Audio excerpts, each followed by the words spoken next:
ಶ್ರೀ ಗುರುಭ್ಯೋ ನಮಃ.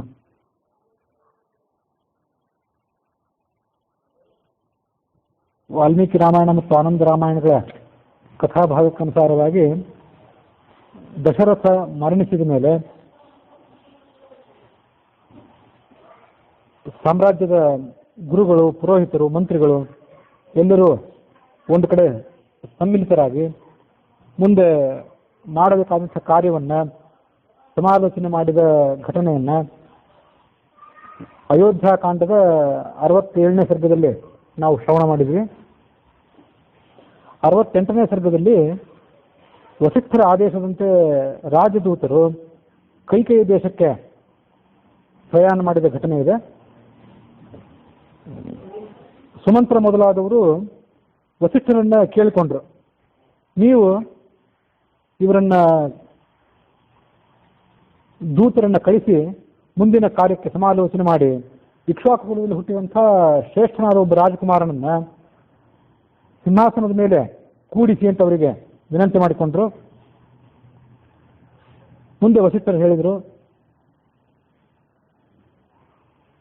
ದಶರಥನ ಜ್ಯೇಷ್ಠ ಪುತ್ರನಾದ ರಾಮ ಕಾಡಿಗೆ ಹೋಗಿರೋದ್ರಿಂದ ಮತ್ತು ದಶರಥ ಕೈಕೈಗೆ ವರ ಕೊಟ್ಟಿರೋದ್ರಿಂದ ನಾವಿನ್ನು ಭರತನಿಗೆ ಸಾಮ್ರಾಜ್ಯದಲ್ಲಿ ಅಭಿಷೇಕ ಮಾಡಬೇಕಾಗಿದೆ.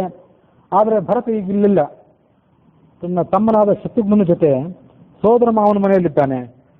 ಹಾಗಾಗಿ ಆ ಅಣ್ಣ ತಮ್ಮಂದಿಬ್ಬರನ್ನು ನಾವು ಕೂಡಲೇ ಕರೆಸಬೇಕು. ಅದು ಬಿಟ್ಟು ನಮಗೀಗ ಬೇರೆ ದಾರಿ ಇಲ್ಲ.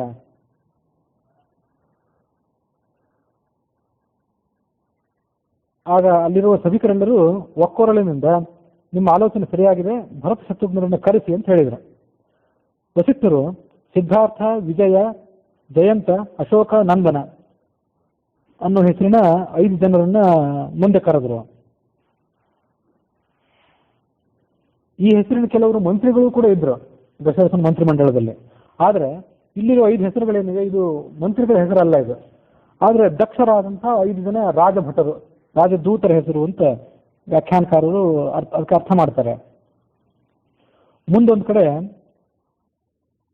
ದೂತಾಹ ಅಂತ ಹೀಗೆ ಪದೇ ಪದೇ ಅವರನ್ನು ಹೇಳ್ತಾರೆ.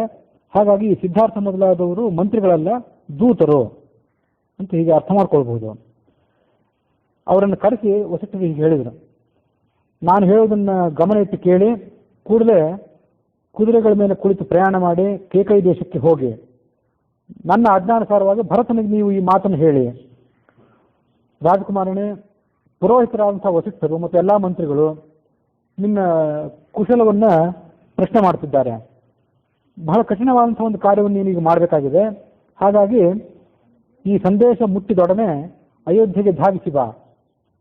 ಆದರೆ ನೀವು ದೂತರು ಭರತನಿಗಾಗಲಿ ಶತ್ರುಘ್ನಿಗಾಗಲಿ ದಶರಥ ಮರಣಿಸಿರುವಂಥ ಸುದ್ದಿಯನ್ನು ಈಗ ತಿಳಿಸಬೇಡಿ. ಅಲ್ಲಿಗೆ ಹೋಗುವಾಗ ಸಂಪ್ರದಾಯಕ್ಕನುಗುಣವಾಗಿ ಭರತನಿಗೆ, ಕೇಕಯ ರಾಜನಿಗೆ, ಅಶ್ವಪತಿ ರಾಜನಿಗೆ ಮತ್ತು ಭರತನ ಸೋದರ ಮಾವನಾದ ಯುಧಾಜಿತ್ತನಿಗೆ ಕೊಡ್ಲಿಕ್ಕೆ ಬೇಕಾದಂತಹ ನಾನಾ ರೀತಿಯಾದ ಉಡುಗೊರೆಗಳನ್ನು ತಗೊಂಡು ಹೋಗಿ. ವಸಿಷ್ಠರು ಅವರಿಗೆ ಪ್ರಯಾಣ ಕಾಲದಲ್ಲಿ ಬೇಕಾದಂತಹ ಅನುಕೂಲಗಳನ್ನೆಲ್ಲ ಕೊಡಿಸಿದರು. ಭತ್ಯೆಗಳನ್ನ, ಅವರಿಗೆ ಬೇಕಾದಂತಹ ಅನುಕೂಲಗಳನ್ನೆಲ್ಲ ಮಾಡಿಸಿದರು. ದತ್ತ ಪಥ್ಯಶನಾಹ ದೂತಾಹ ಜಗ್ಮು ಸ್ವಂ ನಿವೇಶನಂ. ಪಥ್ಯಶನ ದಾರಿಯಲ್ಲಿ ಅವರಿಗೆ ಪ್ರಯಾಣ ಮಾಡಬೇಕಾದ್ರೆ ಬೇಕಾದಂಥ ಭೋಜನ, ಧನ ಇತ್ಯಾದಿಗಳನ್ನು ತೆಗೆದುಕೊಂಡ್ರು. ಅವರು ತೆಗೆದುಕೊಂಡು ಅಲ್ಲಿಂದ ಮುಂದೆ ತಮ್ಮ ತಮ್ಮ ಮನೆಗಳ ಕಡೆಗೆ ಮೊದಲು ಪ್ರಯಾಣ ಮಾಡಿದರು. ಮುಂದೆ ತಮ್ಮ ಮನೆಗೆ ಹೋಗಿ ಅಲ್ಲಿ ಮಾಡಬೇಕಾದಂಥ ಕಾರ್ಯಗಳನ್ನೆಲ್ಲ ಮಾಡಿ ಕೇಕಯ ದೇಶದ ಕಡೆಗೆ ಅವಸರದಿಂದ ಪ್ರಯಾಣ ಮಾಡಿದರು. ಮೊದಲವರು ಪಶ್ಚಿಮಾಭಿಮುಖವಾಗಿ ಹೊರಟರು. ಆ ಕೇಕಯ ದೇಶ ಇದ್ದದ್ದು ಈ ಇವತ್ತಿನ ಪಂಜಾಬ್ ಅಥವಾ ಪಾಕಿಸ್ತಾನದ ಪೂರ್ವ ಭಾಗ. ಪಾಕಿಸ್ತಾನದಲ್ಲಿರುವಂಥ ಪಂಜಾಬಿನ ಪೂರ್ವ ಭಾಗ, ಭಾರತದಲ್ಲಿರುವಂಥ ಪಂಜಾಬಿನ ಪಶ್ಚಿಮ ಭಾಗ, ಆ ಭಾಗಗಳು ಅಥವಾ ಅಲ್ಲಿರುವಂಥ ದೇಶಕ್ಕೆ ಕೇಕಯ ದೇಶ ಅಂತ ಕರೀತಾರೆ. ಮೊದಲು ಅಪರಾಲ ಪರ್ವತ ಮತ್ತು ಪ್ರಲಂಬ ಪರ್ವತ ಅವುಗಳ ಅಂಚಿನಲ್ಲಿ ಅವರು ಸ್ವಲ್ಪ ದೂರದವರೆಗೆ ಅವರು ಪ್ರಯಾಣ ಮಾಡಿದರು. ಅಯೋಧ್ಯೆಯಿಂದ ಹೊರಟವರು ಮೊದಲು ಉತ್ತರಾಭಿಮುಖವಾಗಿ ಪ್ರಯಾಣ ಮಾಡಿದರು. ಆಮೇಲೆ ಅಲ್ಲಿಂದ ಪಶ್ಚಿಮಾಭಿಮುಖವಾಗಿ ಪ್ರಯಾಣ ಮಾಡಿದರು. ಮಾಲಿನಿ ಅಂತ ಒಂದು ನದಿ, ಆ 2 ಪರ್ವತಗಳ ನಡುವೆ ಹರಿಯುವಂಥ ನದಿ, ಆ ನದಿಯನ್ನು ದಾಟಿ ಅಲ್ಲಿಂದ ಮುಂದೆ ಪ್ರಯಾಣ ಮಾಡಿದರು. ಹಸ್ತಿನಾಪುರದ ಸಮೀಪದಲ್ಲಿ ಗಂಗಾ ನದಿ ಇತ್ತು, ನವದೆಹಲಿ ಸಮೀಪ. ಅಲ್ಲಿ ಗಂಗಾ ನದಿಯನ್ನು ಕೂಡ ದಾಟಿ ಮುಂದೆ ಪಶ್ಚಿಮ ದಿಕ್ಕಿನ ಕಡೆಗೆ ಪ್ರಯಾಣ ಮಾಡಿದರು. ಕುರುಜಾಂಗಲ ಪ್ರದೇಶ, ಹರಿಯಾಣ ಇತ್ಯಾದಿ ಭಾಗಗಳು, ಆ ಭಾಗಗಳನ್ನು ದಾಟಿ ಪಾಂಚಾಲ ದೇಶದ ಮೂಲಕವಾಗಿ ಮುಂದೆ ಪ್ರಯಾಣಿಸಿದರು. ನಾನಾ ಥರದ ಸರೋವರಗಳು, ವೇಗವಾಗಿ ಹರಿಯುವಂಥ ನದಿಗಳು, ಕೆಲವು ಮಂದವಾಗಿ ಹರಿಯುವಂಥ ನದಿಗಳು. ನದುವೆ ಅಲ್ಲಿದ್ದಂಥ ಒಂದು ನದಿ ಅಂದರೆ ಶರದಂಡ ಅನ್ನುವ ನದಿ. ಒಂದು ದಿವ್ಯವಾದಂಥ ವೃಕ್ಷ ಇತ್ತು, ಸತ್ಯೋಪಯಾಚನ ಅಂತ ಆ ವೃಕ್ಷದ ಹೆಸರು. ಆ ವೃಕ್ಷದ ಮಹಿಮೆ ಎಂತಾಗಿತ್ತಂದ್ರೆ, ನಮಸ್ಕಾರ ಮಾಡಿದವರಿಗೆ ಏನು ಬೇಕಾದನ್ನು ಕರುಣಿಸುವಂಥ ಶಕ್ತಿ ಅದಕ್ಕೆ, ಆ ವೃಕ್ಷಕ್ಕೆ. ಸತ್ಯ ಉಪಯಾಚನ, ಉಪಯಾಚನ ಅಂದರೆ ಬೇಡ್ಕೊಳ್ಳೋದು. ಅದನ್ನು ಏನಾದರೂ ಬೇಡ್ಕೊಂಡ್ರೆ ಅದು ಬೇಕಾದಂಥ ಸಾಮಗ್ರಿಗಳನ್ನೆಲ್ಲ ನಮಸ್ಕಾರ ಮಾಡುವಂಥವ್ರಿಗೆ ಕೊಡುವ ವೃಕ್ಷ. ಆ ವೃಕ್ಷಕ್ಕೆ ನಮಸ್ಕಾರ ಮಾಡಿದರು. ಆ ವೃಕ್ಷದ ಹೆಸರಾಯ್ತದು. ಆದರೆ ಆ ವೃಕ್ಷದ ಜಾತಿ ಯಾವುದು, ಯಾವ ಪ್ರಭೇದದ ವೃಕ್ಷ ಅಂತೇನಲ್ಲಿ ಕಾಣಿಸಿಲ್ಲ. ಅಲ್ಲಿಂದ ಮುಂದೆ ಕುಲಿಂಗ ದೇಶವನ್ನು ಬಂದು ತಲುಪಿದರು. ಮುಂದೆ ಅಭಿಕಾಲ ಅನ್ನುವಂಥ ನಗರ, ಅಲ್ಲಿಂದ ಮುಂದೆ ತೇಜೋಭಿಭವನ ಅನ್ನುವಂಥ ಗ್ರಾಮ,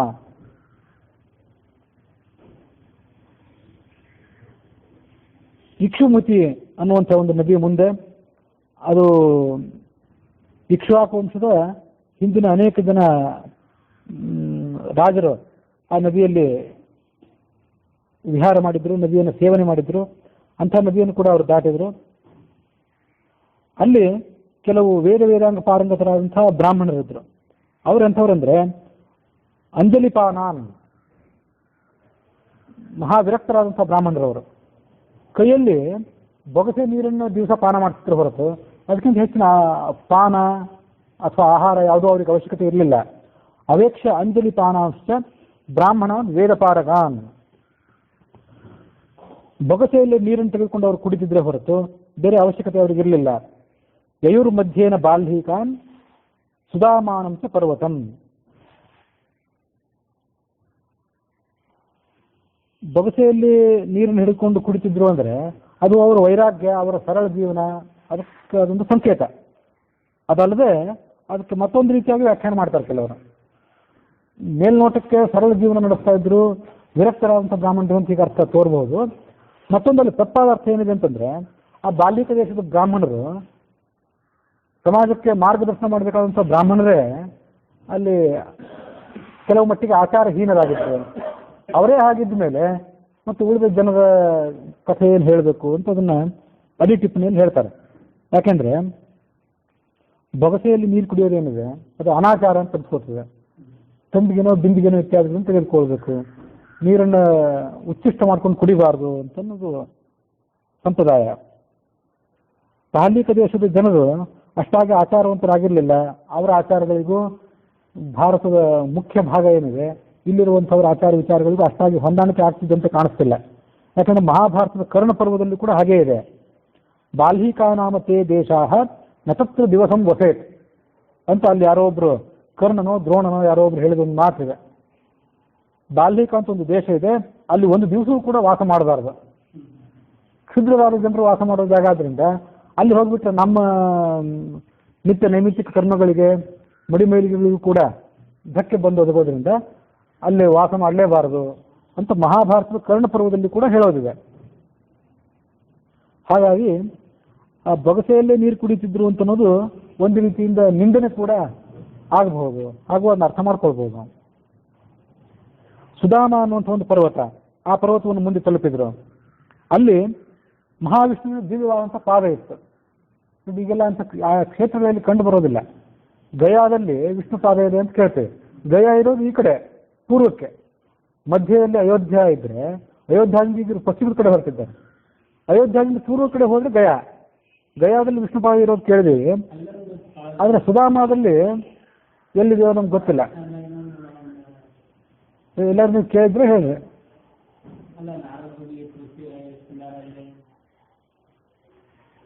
ಕೇಳಿಲ್ಲ, ನೋಡ್ಬೇಕಲ್ಲ ಅಂತ ಯಾವ್ದೋ ಕ್ಷೇತ್ರಗಳು ಇದ್ದಿರ್ಬೇಕು. ಆದರೆ ಅದು ಪೂರ್ಣ ಪಾಕಿಸ್ತಾನ ದೇಶನೂ ಅಲ್ಲ, ಗಡಿ ಭಾಗಕ್ಕಿದ್ದಂಥ ದೇಶಗಳಿವೆಲ್ಲ. ಪಾಂಚಾಲ, ಬಾಲ್ಹಿಕ, ಕೈಕೇಯ ಇವೆಲ್ಲ ದೇಶಗಳು ಇದ್ದಿರ್ಬೋದು ಏನಾದ್ರು.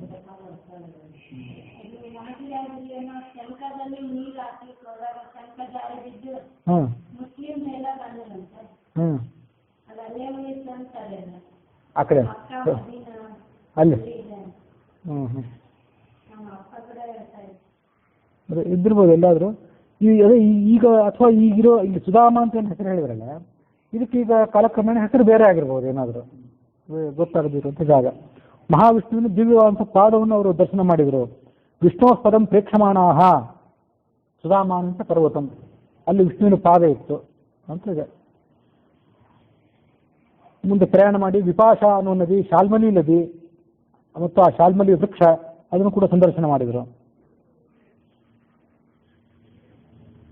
ವಿಪಾಶಾಂ ಚಾಪಿ ಶಾಲ್ಮಲೀಂ ನದೀ ವಾಪಿ ತಟಾಕಾನಿ ಪಲ್ವಲಾನಿ ತರಾಂಶ್ಚ, ನಾನಾ ಥರದ ಬಾವಿಗಳು, ಸರೋವರಗಳು, ನಾನಾ ಥರದ ಪ್ರಾಣಿಗಳು, ಅದನ್ನೆಲ್ಲವನ್ನು ಅವರು ಮಾರ್ಗ ಮಧ್ಯದಲ್ಲಿ ಹಾದು ಮುಂದೆ ಗಿರಿವ್ರಜ ಅಂತ ಒಂದು ಪಟ್ಟಣ, ಆ ಪಟ್ಟಣಕ್ಕೆ ಅವರು ಬಂದು ತಲುಪಿದರು. ಕೇಕೆಯ ದೇಶಕ್ಕೆ ಬಂದು ರಾಜಗೃಹವನ್ನು ತಲುಪಿದ್ರು. ರಾತ್ರಿಯಲ್ಲಿ ರಾಜಗೃಹವನ್ನು ತಲುಪಿದ್ರು. ಒಂದು ಇಲ್ಲಿಗೆ 68ನೇ ಸರ್ಗ ಮುಕ್ತಾಯ ಆಗಿದೆ. ಯಾವ ರಾತ್ರಿ ಆ ರಾಜಭಟರಲ್ಲಿ ಬಂದು ತಲುಪಿದ್ರಲ್ಲ, ಅದೇ ರಾತ್ರಿ ಆ ಸೋದರ ಮಾವನ ಮನೆಯಲ್ಲಿ ಭರತ ಇದ್ದಾಗ ಅವನಿಗೊಂದು ದುಸ್ವಪ್ನ ಕಂಡಿತು. ಆ ದುಸ್ವಪ್ನದ ವಿವರಣೆ ಹೀಗೆ ಏನಿತ್ತು ಅಂದ್ರೆ, ದಶರಥ ಕೆಟ್ಟ ಪರಿಸ್ಥಿತಿಯಲ್ಲಿದ್ದದ್ದು, ದಶರಥನಿಗೆ ದೈಹಿಕವಾಗಿ ನಾನಾ ಥರದ ಆಪತ್ತುಗಳು ಬಂದು ಒದಗಿದ್ದನ್ನು ಆತ ನೋಡಿದ.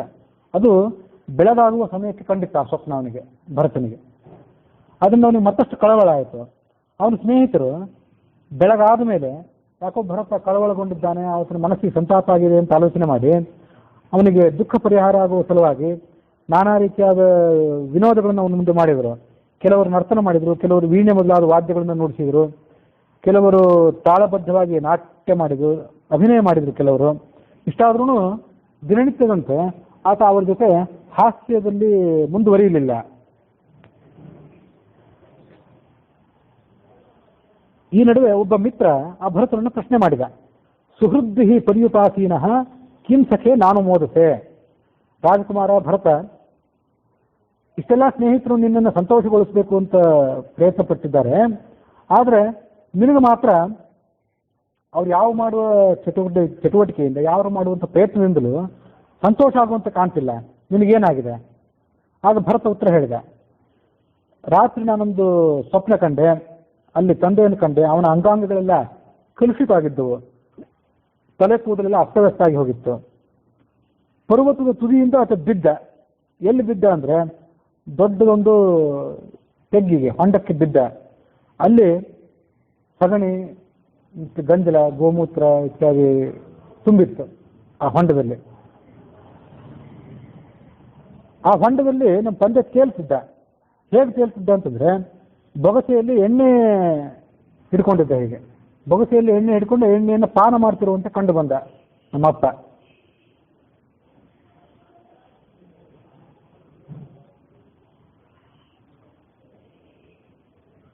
ಗೋಮಯ ಹೃದಯ, ಗೋಮಯದಿಂದ ಕೂಡಿದಂಥ ಹೃದಯ ಅದು. ಪ್ಲವಮಾನಸ್ಯ ಮೇ ದೃಷ್ಟ ಸತಸ್ಮಿನ್ ಗೋಮಯ ಹೃದಯ ಪಿಬನ್ ಅಂಜಲಿನ ತೈಲಂ. ಅಂಜಲಿ ಅಂದ್ರೆ ಬೊಗಸೆ, ಅದರಲ್ಲಿ ತೈಲ ಇಟ್ಕೊಂಡಿದ್ದ, ಅದನ್ನು ಕುಡಿತಿದ್ದ. ಹಸನ್ನಪಿ ಮುಹುರ್ಮುಹು, ಮೇಲಿಂದ ಮೇಲೆ ನಗುತ್ತಿದ್ದ ಬೇರೆ. ತತಸ್ತಿಲೋದನಂ ಭುಕ್ತ ಪುನಃ ರಥಶಿರಾಹ ತೈಲೇನ ಅಭ್ಯಕ್ತ ಸರ್ವಾಂಗ ತೈಲಮೇವ ಅನ್ವಗಾಹತ. ಇದೆಲ್ಲ ಆದ್ಮೇಲೆ ಎಳ್ಳಿನಿಂದ ಮಿಶ್ರಿತವಾದ ಅನ್ನವನ್ನು ಭೋಜನ ಮಾಡಿದ, ಮತ್ತೆ ತಲೆ ತಗ್ಗಿಸಿದ.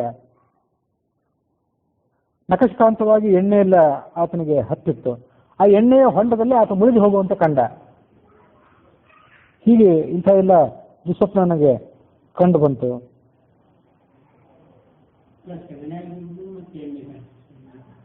ಅದೇ ಅದು ಸ್ವಪ್ನಕ್ಕೆ ಅಷ್ಟೊಂದು ಸಂಗತಿ ಇರೋದಿಲ್ಲಲ್ಲ. ನಾವೇ ಸ್ವಪ್ನ ಕಾಣ್ತೀವಿ, ಏನೋ ಒಂದ್ಸರಿ ಇಲ್ಲಿರ್ತೀವಿ, ಒಂದ್ಸರಿ ಅಲ್ಲಿರ್ತೀವಿ, ಏನೋ ಮಾಡಿದಂತ ಕಾಣ್ತೀವಿ.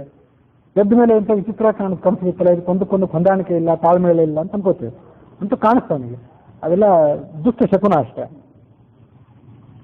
ವಾಸ್ತವಿಕವಾಗಿ ಗರುಡ ಪುರಾಣ ಮತ್ತು ಕೆಲವು ಪುರಾಣಗಳಲ್ಲಿ ಹೇಳಿದ ಪ್ರಕಾರ ಮೈಗೆಲ್ಲ ಎಣ್ಣೆ ಬೆಳೆದುಕೊಂಡು ಕತ್ತೆ ಮೇಲೆ ಕೂತ್ಕೊಂಡು ದಕ್ಷಿಣ ದಿಕ್ಕಿಗೆ ಹೋಗುವಂತೆ ಕಂಡ್ರೆ, ಅಥವಾ ಕತ್ತೆ ಮೇಲೆ ಕೂತ್ಕೊಳ್ಳದೆ ಹಾಗೆ ದಕ್ಷಿಣ ದಿಕ್ಕಿಗೆ ಹೋಗುವಂತೆ ಕಂಡ್ರೆ ಅದು ಒಂದು ಯಾವುದೋ ಮರಣ ಅವಘಡ ಇಂಥ ಸೂಚಕ ಅಂತ ಬೇರೆ ಕೆಲವು ಶಾಸ್ತ್ರ ಅಂತ ಅವನಿಗೆ ಏನೇನೋ ಕಾಣಿಸ್ತಾ. ಸ್ವಪ್ನದಲ್ಲಿ ಎಲ್ಲ ಸರಿಯಾಗಿದ್ದೇ ಕಾಣ್ಬೇಕಂತಿಲ್ಲ. ನಮ್ಮ ಹಿಂದಿನ ಸಂಸ್ಕಾರಗಳೇನಿರ್ತಾವಲ್ಲ ಆ ಸಂಸ್ಕಾರಗಳು ಸ್ವಪ್ನಕ್ಕೆಲ್ಲ ಕಾರಣ. ಮತ್ತು ಇಂಥದ್ದೇನಾದರೂ ಮುಂದೆ ಆಗಬೇಕಾದ ಘಟನೆಯನ್ನು ಸೂಚನೆ ಮಾಡೋದಿದ್ರೆ ಅಂಥ ಒಂದು ದೈವಿ ಸಂಕಲ್ಪ ಅದು ಒಂದು ಕಾರಣ.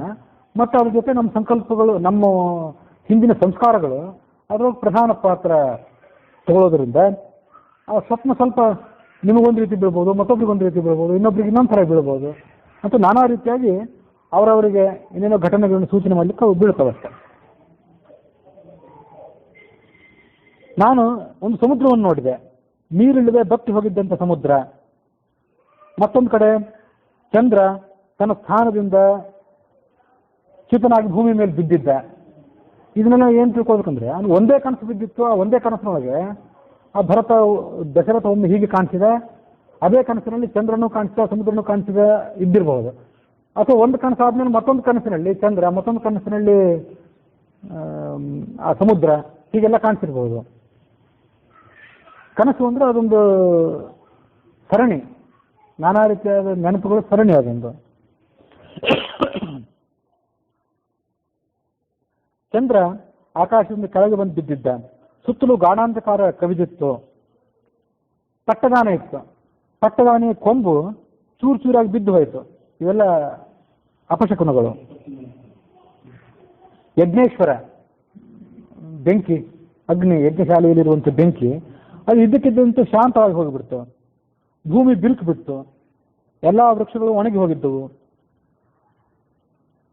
ಅನೇಕ ಕಡೆ ಪರ್ವತಗಳೆಲ್ಲ ನೆಲಸಮವಾಗಿ ಹೋಗಿದ್ದವು, ಕುಸಿದು ಹೋಗಿದ್ದವು. ಮತ್ತು ಪರ್ವತಗಳಿಂದ ಹೊಗೆ ಮೇಲೆ ಬರ್ತಿತ್ತು. ಇಂಥ ಘೋರವಾದಂಥ ಕನಸನ್ನು ನಾನು ಕಂಡೆ ಅಂದ ಭರತ. ಅವನ ಮನಸ್ಸು ಉದ್ವಿಗ್ನ ಆಗಿತ್ತು. ನಮ್ಮ ರಾಜ ದಿವಸ ಬಂಗಾರದ ಸಿಂಹಾಸನ ಮೇಲೆ ಕುತ್ಕೊಳ್ಳೋವನು ಆವತ್ತು ಕಬ್ಬಿಣದ ಸಿಂಹಾಸನ ಮೇಲೆ ಕುತ್ಕೊಂಡಿದ್ದ, ಕಪ್ಪು ಬಟ್ಟೆಯನ್ನು ಉಟ್ಕೊಂಡಿದ್ದ. ಕಪ್ಪು ಬಣ್ಣದ ಹೆಂಗಸರು ಆತನನ್ನು ಪ್ರಹಾರ ಮಾಡ್ತಿದ್ರು. ಅವನು ಕೆಂಪು ಬಣ್ಣದ ಹೂವಿನ ಮಾಲೆಯನ್ನು ಧರಿಸಿದ್ದ, ಕೆಂಪು ಬಣ್ಣದ ಗಂಧವನ್ನು ಕೂಡ ಮೈಗೆ ಹಚ್ಕೊಂಡಿದ್ದ. ರಥದಲ್ಲಿ ಕುತ್ಕೊಂಡಿದ್ದ. ರಥಕ್ಕೆ ಕುದುರೆ ಇರಲಿಲ್ಲ, ಕತ್ತೆ ಇತ್ತು.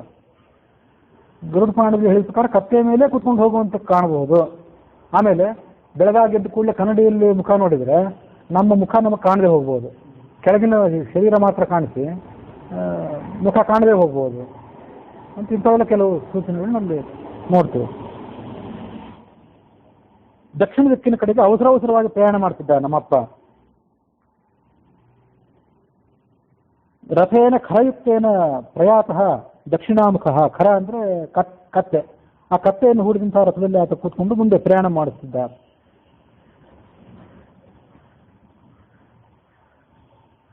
ದಕ್ಷಿಣ ದಿಕ್ಕಿನ ಕಡೆ ಪ್ರಯಾಣ ಹೊರಟಿದ್ದಂಥ ನಮ್ಮ ತಂದೆಯನ್ನ ಒಬ್ಬ ರಾಕ್ಷಸಿ ಅಪಹಾಸ್ಯ ಮಾಡ್ತಾ ಹಿಡಿದು ಎಳೆದಾಡ್ತಿದ್ಲು ಆ ಕಡೆ ಈ ಕಡೆ. ಅವಳೆಂಥವಳಾಗಿದ್ಲು, ಕೆಂಪು ಸೀರೆ ಉಟ್ಕೊಂಡಿದ್ಲು, ವಿಕಾರವಂತ ಮುಖ ಇದ್ದವಳಾಗಿದ್ಲು. ಅವಳನ್ನು ಕೂಡ ಕನಸಿನಲ್ಲಿ ನೋಡಿದೆ. ಇದು ನಮ್ಮ ಕುಟುಂಬದಲ್ಲಿ ಯಾರೋ ಒಬ್ಬರಿಗೆ ಮರಣಕ್ಕೆ ಸೂಚಕ ಆಗಿದೆ ಅಂತ ಹೇಳಿದ ಭರತ ನನ್ನ ಸ್ನೇಹಿತರಿಗೆ ಹೇಳಿದ.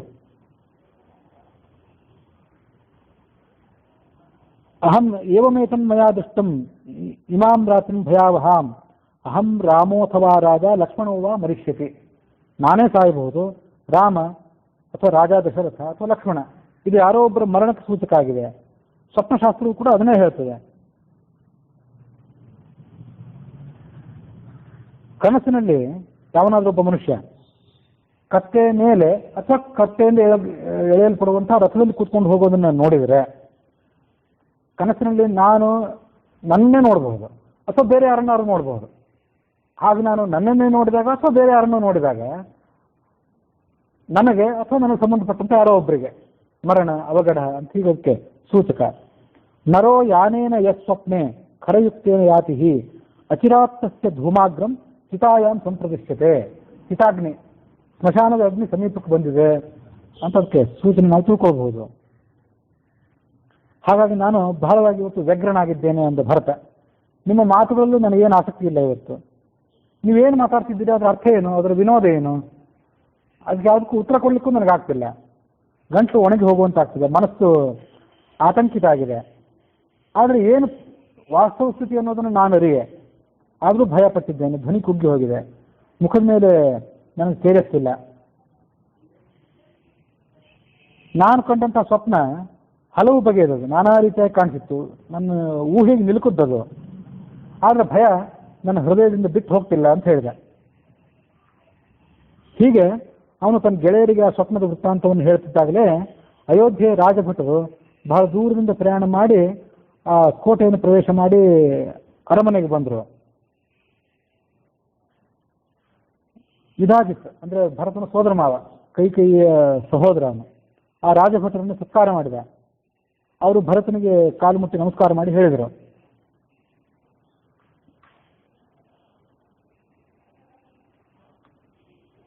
ರಾಜ್ಯಪಾದವು ಗೃಹೀತ್ವಾತು ತಮೋಚುರು ಭರತಂ ವತಃ. ಈಗ ಮುಂದಿನಂತವ್ರು ಮಾತು ಹೇಳಿದರು. ರಾಜಕುಮಾರ, ಪುರೋಹಿತರಾದಂಥ ವಸಿಷ್ಠರು ಮತ್ತಿತರರು ಮಂತ್ರಿಗಳು ನೀನು ಕುಶಲಿಯಾಗಿದ್ಯೋ ಇಲ್ಲೋ ಅಂತ ಪ್ರಶ್ನೆ ಮಾಡಿದ್ದಾರೆ. ಸಮಯ ಮೀರೋದಕ್ಕಿಂತ ಮುಂಚೆನೇ ನೀನೊಂದು ಅದ್ಭುತವಾದ ಕಾರ್ಯವನ್ನು ಮಾಡಬೇಕಾಗಿದೆ, ಒಂದು ಮಹತ್ವದ ಕಾರ್ಯವನ್ನು ಮಾಡಬೇಕಾಗಿದೆ. ಹಾಗಾದರೆ ಶೀಘ್ರವಾಗಿ ಹೊರಡು. ನಾವು ಅಯೋಧ್ಯೆಯಿಂದ ಅಮೂಲ್ಯವಾದಂಥ ಕಾಣಿಕೆಗಳನ್ನು ತಂದಿದ್ದೇವೆ. ಇದನ್ನ ನಿಮ್ಮ ಅಜ್ಜನಿಗೆ, ತಾಯಿಯ ತಂದೆಗೆ, ಸೋದರ ಮಾವನಿಗೆ ಉಡುಗೊರೆ ಕೊಡು. ನಾವಿಲ್ಲಿ ಇವತ್ತು ಸುಮಾರು 30 ಕೋಟಿ ವರಹಗಳ ಒಂದು ವರಹ ಅಂದ್ರೆ ಸುಮಾರು 3 ರೂಪಾಯಿ ಅಂತ ಈಗ ಹೇಳ್ತಾರೆ ಆಗಿನ ಕಾಲ ಲೆಕ್ಕದಲ್ಲಿ. 30 ಕೋಟಿ ವರಹ, ಸುಮಾರು 90 ಕೋಟಿ ರೂಪಾಯಿಯ ವಸ್ತ್ರಾಭರಣಗಳನ್ನು ತಂದಿದ್ದೇವೆ.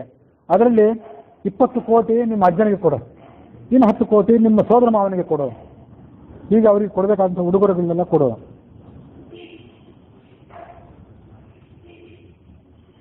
ಅತ್ರ 20 ಕೋಟ್ಯಸ್ತು ನೃಪತೇರ್ ಮಾತುಲಸ್ಥಿತೆ ದಶಕೋಟ್ಯಸ್ತು ಸಂಪೂರ್ಣ ತಥೈವ ನೃಪಾತ್ಮಜ. 20 ಕೋಟಿ ಮತ್ತು 20 ಕೋಟಿ ಮತ್ತು ದಶಕೋಟಿ ಎಲ್ಲ ಸೇರಿ 30 ಕೋಟಿ ಆಯಿತು. 30 ಕೋಟಿ ಮೌಲ್ಯದ ಕಾಣಿಕೆಗಳನ್ನು ನಾವು ತಂದಿದ್ದೇವೆ ಅಂತ ಹೇಳಿದರು ಆ ಭಟರು. ಆ ಉಡುಗೊರೆಗಳನ್ನೆಲ್ಲ ಅವನು ಸ್ವೀಕಾರ ಮಾಡಿದ. ತನ್ನ ಅಜ್ಜನಿಗೆ, ಸೋದರ ಮಾವನಿಗೆ ಅವರನ್ನೆಲ್ಲ ಕೊಟ್ಟ. ಕೇಳಿದ, ರಾಜಭಟರೇ, ನಮ್ಮ ಅಪ್ಪನಾದಂಥ ದಶರಥ ಕುಶಲಿಯಾಗಿದ್ದಾನೋ ಹೇಗೆ? ಮಹಾತ್ಮರಾದಂಥ ರಾಮ ಲಕ್ಷ್ಮಣರು ಹೇಗಿದ್ದಾರೆ? ಕುಶಲಿಯಾಗಿದ್ದಾರೋ ಇಲ್ವೋ? ಕಚ್ಚಿತ್ ಸುಕುಶಲಿ ರಾಜ ಪಿತಾ ದಶರಥೋ ಮಮ ಕಚ್ಚಿಚ್ಚ ಅರೋಗತಾಂ ರಾಮೇ ಲಕ್ಷ್ಮಣೇತ ಮಹಾತ್ಮನೇ. ಅವರಿಬ್ಬರು ಆರೋಗ್ಯವಂತರಾಗಿದ್ದಾರೋ ಇಲ್ಲೋ ಅಂತ ಕೇಳಿದ. ಆರ್ಯಾತಿ ಧರ್ಮನಿರತ ಧರ್ಮಜ್ಞ ಧರ್ಮದರ್ಶಿನಿ ಅರೋಗ ವಾಪಿ ಕೌಸಲ್ಯ ಮಾತಾ ರಾಮಸ್ಯ ಧೀಮತಃ. ರಾಮನ ತಾಯಿಯಾದಂಥ ಕೌಸಲ್ಯ, ಅವಳ ಹೆಸರು ಮೊದಲು ತಗೊಂಡ ಅವನು. ಅವಳು ಆರೋಗ್ಯವಾಗಿದ್ದಾಳೋ ಇಲ್ಲೋ? ಅವಳು ಆರ್ಯಳು, ನಮಗೆಲ್ಲರಿಗೂ ಹಿರಿಯಳು, ಧರ್ಮನಿರತಳಾದವಳು, ಧರ್ಮವನ್ನು ತಿಳ್ಕೊಂಡವಳು. ಅರೋಗ, ಅವಳ ಆರೋಗ್ಯ ಹೇಗಿದೆ? ಅದಾದ್ಮೇಲೆ ಸುಮಿತ್ರ ಹೆಸರನ್ನು ತಗೊಂಡ. ಸುಮಿತ್ರ, ಅವಳು ಧರ್ಮಜ್ಞಳು, ಲಕ್ಷ್ಮಣನ ತಾಯಿ, ಶತ್ರುಘ್ನನಿಗೂ ಕೂಡ ಅವಳ ತಾಯಿ, ಅವಳು ನಮಗೆ ನಡುವಿನ ತಾಯಿ, ಅವಳ ಆರೋಗ್ಯ ಹೇಗಿದೆ? ಅದಾದ್ಮೇಲೆ ತನ್ನ ತಾಯಿ ಹೆಸರು ಕೇಳಿದ ಅವನು. ಆ ತಾಯಿಯನ್ನು ಅವನು ಬೈಲಿಕ್ಕೇನು ಕಾರಣ ಇರಲಿಲ್ಲ, ಅಲ್ಲ ಅವನಿಗೇನು ಗೊತ್ತಿರಲಿಲ್ಲ ಸಂಗತಿ. ಆದರೂ ಆ ತಾಯಿ ಹೆಸರು ಬಂದ ಕೂಡಲೇ ಅವನಿಗೇನು ಮೈ ಉರಿತಿತ್ತೋ ಏನೋ, ಅವನು ಹೀಗೆ ಬೈದ. ಆತ್ಮಕಾಮ ಸದಾ ಚಂಡಿ ಕ್ರೋಧನ ಪ್ರಾಜ್ಞಮಾನಿನಿ. ನನ್ನ ತಾಯಿ ಅವಳು ಆತ್ಮಕಾಮ, ಯಾವತ್ತೂ ತನ್ನ ಬಗ್ಗೆನೇ ಆಲೋಚನೆ ಅವಳಿಗೆ. ನಾನು ಹೇಗಿರಬೇಕು, ನನ್ನ ಸುಖ ಏನು ಅಂತನ್ನೋದ್ರ ಬಗ್ಗೆನೇ ಅವಳಿಗೆ ಆಲೋಚನೆ. ಸ್ವಾರ್ಥಿಯಾದವಳು ಅಂತ ಒಂದೇ ಶಬ್ದದಿಂದ ಹೇಳಬಹುದು. ಚಂಡಿ, ಹಠಮಾರಿ ಯಾವಾಗಲೂ. ಕ್ರೋಧನ, ಯಾವಾಗಲೂ ಕೋಪದಿಂದ ಉರಿಯುವಂಥವಳು. ಪ್ರಾಜ್ಞಮಾನಿನಿ, ತಾನು ದೊಡ್ಡ ಪಂಡಿತಳು ಅಂತ ತಿಳ್ಕೊಂಡವಳು. ಅವಳು ಮೇ ಮಾತಾ, ನನ್ನ ತಾಯಿ ಅಂಥವಳು. ಅವಳು ಆರೋಗ್ಯವಂತಳಾಗಿದ್ದಾಳೋ ಇಲ್ಲೋ ಅಂತ ಕೇಳಿದ. ಆಗ ರಾಜಭಟರು ಸಂಕ್ಷಿಪ್ತವಾಗಿ ಈ ಮುಂದಿನಂತೆ ಮಾತು ಹೇಳಿದರು. ನೀನು ಯಾರ್ಯಾರು ಕುಶಲವನ್ನು ಪ್ರಶ್ನೆ ಮಾಡ್ತಿದ್ಯೋ ಅವರೆಲ್ಲ ಕುಶಲಗಳಾಗೇ ಇದ್ದಾರೆ. ಶ್ರೀಶ್ಚತಾಂ ವೃಣತೆ ಪದ್ಮ ಯುಜ್ಯತಾಂ ಚಾಪತೆ ರಥಃ. ಪದ್ಮಹಸ್ತಳಾದಂಥ ಲಕ್ಷ್ಮೀದೇವಿ ನಿನ್ನನ್ನು ಒರೆಸಲಿಕ್ಕಾಗಿ ಕಾದಿದ್ದಾಳೆ ಅಂತ ಅವರೊಂದು ಮಾತು ಹೇಳಿದರು. ಅಂಥ ಅವಸರದ ಸಂದರ್ಭದಲ್ಲಿ ಅವನಿಗೆ ತಿಳಿಲಿಲ್ಲ ಅದು ಏನಂತೇಳಿ. ಶ್ರೀಶ್ಚ ತ್ವಾಂ ವೃಣತೆ ಪದ್ಮ. ಪದ್ಮ ಅಂದರೆ ಪದ್ಮಹಸ್ತಳಾದಂಥ, ಪದ್ಮದಲ್ಲಿ ಆಸೀನಳಾದಂಥ ಲಕ್ಷ್ಮೀದೇವಿ ನಿನ್ನನ್ನು ಒರೆಸಲಿಕ್ಕಾಗಿ, ನಿನ್ನನ್ನು ಸಾಮ್ರಾಟನನ್ನಾಗಿ ಒರೆಸಲಿಕ್ಕಾಗಿ ಅವಳು ಕಾದಿದ್ದಾಳೆ. ಹಾಗಾಗಿ ರಥ ಹೂಡು ಬೇಗ ಅಂದ್ರು ಅವರು. ಹಾಗೇ ಆಗಲಿ, ಅಯೋಧ್ಯೆಯಿಂದ ನನ್ನ ಕರೀಲಿಕ್ಕೆ ದೂತರು ಬಂದಿದ್ದಾರೆ ಅಂತ ನಾನು ನಮ್ಮ ಅಜ್ಜನಿಗೆ, ಸೋದರ ಮಾವನಿಗೆಲ್ಲ ಹೇಳ್ತೇನೆ ಅಂತ ಹೇಳಿದೆ. ಹೋಗಿ ಅವನಿಗೆ ಹೇಳಿದ, ನೀನು ಮತ್ತೆ ಯಾವಾಗ ನನ್ನನ್ನು ಸ್ಮರಣೆ ಮಾಡ್ಕೊಳ್ತೀಯೋ ಆಗ ನಾನು ಇಲ್ಲಿಗೆ ಬರ್ತೀನಿ, ಈಗ ಹೋಗ್ಲಿಕ್ಕೆ ಅವಕಾಶ ಕೊಡುವ. ಆ ಮೊಮ್ಮಗನನ್ನ ಆತ ರಾಜ ಆಲಿಂಗನ ಮಾಡಿಕೊಂಡು ಈ ಮುಂದಿನಂತ ಹೇಳಿದ, ನಿನಗೆ ಹೋಗಿ ಬರ್ಲಿಕ್ಕೆ ಅನುಮತಿ ಕೊಟ್ಟಿದ್ದೇನೆ, ನಿನ್ನಂಥ ಒಳ್ಳೆಯ ಮಗನನ್ನು ಹೆತ್ತ ಮೇಲೆ ಆ ಕೈಕೈ ಸುಪುತ್ರವತಿ ಅವಳು. ಕೈ ಸುಪ್ರಜಾಸ್ವಯ, ನಿನ್ನ ನಡೆದ ಮೇಲೆ ಅವಳು ಸುಪ್ರಜಾ ಆದಳು. ಮಾತರಂ ಕುಶಲಂ ಬ್ರೂಜಾಹ ಪಿತರಂ ಚ ಪರಂತಪ, ನಿನ್ನ ತಂದೆ ತಾಯಿಗಳಿಗೆ ನಾನು ಕುಶಲ ಸಮಾಚಾರವನ್ನು ಕೇಳಿದೆ ಅಂತ ಹೇಳು, ವಸಿಷ್ಠರಿಗೆ, ಉಳಿದ ಬ್ರಾಹ್ಮಣರಿಗೆ, ಪುರೋಹಿತರಿಗೆ ಕುಶಲ ಕೇಳಿದೆ ಅಂತ ಹೇಳು. ಮೊಮ್ಮಗನಿಗೆ ಸಾಕಷ್ಟು ಉಡುಗೊರೆ ಕೊಟ್ಟ. ಉತ್ತಮ ಜಾತಿಯ ಚಿತ್ರ ವಿಚಿತ್ರವಾದಂತಹ ಉಣ್ಣೆಯ ಹೊದಿಕೆಗಳು, ಕಂಬಳಿ, ರಗ್ಗು ಇತ್ಯಾದಿಗಳನ್ನೆಲ್ಲ ಕೊಟ್ಟ ಅವರಿಗೆ. ಉತ್ತಮಾನ್ ಚಿತ್ರಾನ್ನ ಕಂಬಲಾನಿ ಅಜಿನಾನಿಚ, ಕಂಬಲಾನ್ ಅಜಿನಾನಿಚ, ಕೃಷ್ಣಾಜಿನ ಹುಲಿ ಚರ್ಮ, ಅಜಿನ ಅಂದ್ರೆ ಬರೇ ಚರ್ಮ, ಹುಲಿಯ ಚರ್ಮ, ಜಿಂಕೆಯ ಚರ್ಮ, ಆಮೇಲೆ ಕಂಬಳಿ, ರಗ್ಗು ಇತ್ಯಾದಿಗಳನ್ನ ಅವನಿಗೆ ಕೊಟ್ಟ. ಅಭಿಸತ್ಕೃತ್ಯ ಕೈಕಯ್ಯ ಭರತಾಯ ದದೌ ಧನಂ, ಹೀಗೆ ಆ ಭರತನಿಗೆ ನಾನಾ ರೀತಿಯ ಸಂಪತ್ತನ್ನು ಕೊಟ್ಟ. ಮತ್ತೇನು ಕೊಟ್ಟ ಅಂತಂದ್ರೆ ನಾಯಿಗಳನ್ನು ಕೊಟ್ಟನಂತೆ. ಅದೇನು ನಾಯಿಗಳ ಸಂಪತ್ತು ಹೆಚ್ಚಿತ್ತೇನೋ ಆ ದೇಶದಲ್ಲಿ. ಅದೆಂಥ ನಾಯಿಗಳು ಅಂದ್ರೆ ಅಂತಿಂಥ ನಾಯಿ ಅಲ್ಲ, ಅದು ಹುಲಿಯಂಥ ನಾಯಿಗಳು, ಬಲಿಷ್ಠವಾದ ನಾಯಿಗಳನ್ನು ಕೊಟ್ಟ. ಅಂತಃಪುರೇ ಅತಿ ಸಮೃದ್ಧಾನ್, ಅಂತಃಪುರದಲ್ಲಿ ಬಹಳ ಮುತುವರ್ಜಿಯಿಂದ ಒಳ್ಳೆ ಆಹಾರ ಹಾಕಿ ಬೆಳೆಸಿದ ನಾಯಿಗಳು. ವ್ಯಾಘ್ರವೀರ್ಯಾನ್, ಹುಲಿಯಂತ ಬಲಿಷ್ಠವಾದ ನಾಯಿಗಳು. ಬಲಾನ್ವಿತಾನ್, ದಂಷ್ಟಾಯುಧಾನ್, ಅದು ಬೇರೆ ಆಯುಧನೇ ಬೇಕಾಗಿಲ್ಲ, ಆದ್ರೆ ಕೋರೆ ಹಲ್ಲೆ ದೊಡ್ಡ ಆಯುಧ ಅದಕ್ಕೆ. ಶುನಶ್ಚ ಉಪಾಯನಂ ದೊರವು, ಶುನ ಅಂದ್ರೆ ನಾಯಿ, ಆ ನಾಯಿಗಳನ್ನು ಅವನಿಗೆ ಉಡುಗೊರೆಯಾಗಿ ಕೊಟ್ಟ. 2000 ಚಿನ್ನದ ಕಂಠಾಭರಣಗಳನ್ನ, 1600 1600 ಉತ್ತಮ ಜಾತಿಯ ಕುದುರೆಗಳನ್ನ ಮೊಮ್ಮಗನಿಗೆ ಕೊಟ್ಟ. ಕೆಲವು ಮಂತ್ರಿಗಳನ್ನು ಕಳಿಸಿದ, ದಾರಿ ಜೊತೆಗಿರ್ಲಿ ಅಂತ ಕಳಿಸಿದ್ನೋ ಅಥವಾ ನಿನ್ನ ಹತ್ರನೇ ಇವರು ಹಿತೈಷಿಗಳಾಗಿರ್ಲಿ ಅಂತ ಕಳಿಸಿದ್ನೋ ಅಂತೂ ಕಳಿಸಿದ. ಐರಾವತ ಮತ್ತು ಇಂದ್ರಶಿರ ಅನ್ನೋದು 2 ಆನೆಯ ಜಾತಿಗಳು. ಅವು ಹುಟ್ಟಿದ್ದೆಲ್ಲಿ ಅಂದ್ರೆ ಇರಾವತ ಪರ್ವತದಲ್ಲಿ ಹುಟ್ಟಿದ್ದು ಐರಾವತ, ಇಂದ್ರಶಿರಸ್ ಅನ್ನುವ ಪರ್ವತದಲ್ಲಿ ಹುಟ್ಟಿದ್ದು ಇಂದ್ರಶಿರಸ್ ಅನ್ನುವ ಜಾತಿ ಆನೆಗಳ ಜಾತಿ. ಆ ಜಾತಿಗಳಲ್ಲಿ ಹುಟ್ಟಿದಂತಹ ಮುಂದಿನ ಆನೆಗಳು, ಆ ಪೀಳಿಗೆಯ ಆನೆಗಳವೆಲ್ಲ. ಅವುಗಳನ್ನು ದಾನವಾಗಿ ಕೊಟ್ಟ, ಉಡುಗೊರೆ ಕೊಟ್ಟ. ಕತ್ತೆಗಳನ್ನು ಕೊಟ್ಟ, ಪಳಗಿದ ಕತ್ತೆಗಳು. ಸೋದರ ಮಾವನು ಕೊಟ್ಟ, ಅಜ್ಜನೂ ಕೊಟ್ಟ. ಇದನ್ನೆಲ್ಲ ಹೊರಡೋ ಅವಸರ ಇತ್ತು, ಅದನ್ನು ಅಪಾರವಾದ ಸಂಪತ್ತನ್ನು ಹೇಗೆ ತಗೊಂಡು ಹೋಗ್ಬೇಕು ಅಂತ ಭರತನಿಗೆ ಆಲೋಚನೆ ಆಯ್ತು. ಅಷ್ಟು ಅಪೇಕ್ಷೆ ಬರಲಿಲ್ಲ ಅವನಿಗೆ. ಈ ಕಡೆ ರಾಜಭಟರು ಬೇರೆ ಅವಸರ ಮಾಡ್ತಿದ್ರು, ಹೊರಡು ಅಂತೇಳಿ. ಬಂಧು ಮಿತ್ರರಿಗೆಲ್ಲ ಪ್ರಯಾಣ ಮಾಡ್ತಿದ್ದೀನಿ ಅಂತ ವಿಷಯ ತಿಳಿಸಿದ.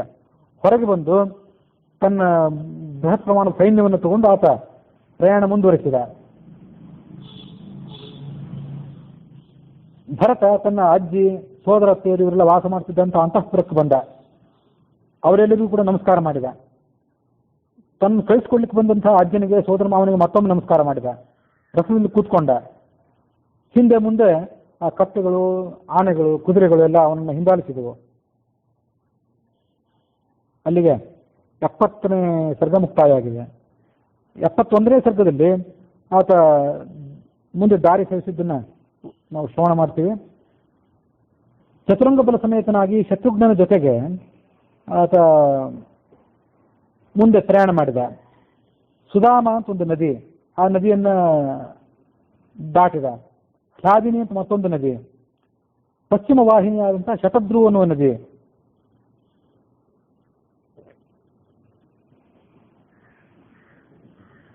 ಅಯೋಧ್ಯೆಯಿಂದ ಭಟರು ಕೈಕೈ ದೇಶಕ್ಕೆ ಹೊರಟು ಬರುವಾಗ ಅಲ್ಲಿ ಕೆಲವು ನದಿಗಳ ಹೆಸರು ಬೇರೆ ಬಂದಿತ್ತು.